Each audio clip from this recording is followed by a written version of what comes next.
சிலபஸ்ல ஓகேயா இந்த பாடத்தில் உள்ளதை மட்டும் நம்ம பார்க்க போகிறோம். இது எதுவுமே ஆன்சர் இருக்காது.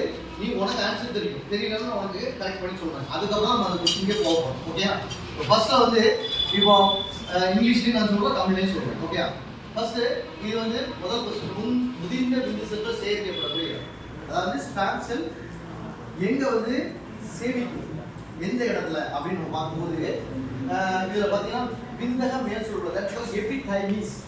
எபிடைமிஸ்ல தான் ஸ்பேம் ஸ்டோர். எபிடைமிஸ் தான் என்ன செய்யும், ஸ்பேம் வந்து store பண்ணப்பட்டிருக்கும்.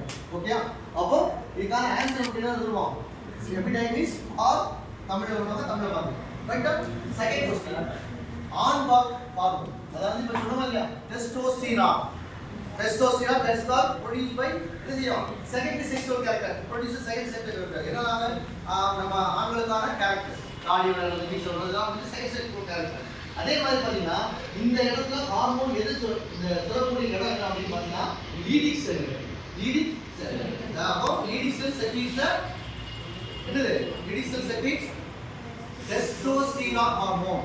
Okay that one is called விந்து திரவத்தின் பெரும்பான்மை பகுதியை சுரக்கக்கூடிய துணை சுரர் அப்படின்னு பார்த்தீங்கன்னா இதில் வந்து இது வந்து பிரைமரி சுரர் பல்பே யுரைத்தல் கிளாண்ட் படிச்சுப்போம். புரோஸ்டேட்டா சுரபி அதை படிச்சுப்போம். விந்து பை கோலை சுரபி இது கோலை சுரபி ஆல்ரெடி வராது நமக்கு தெரியும்.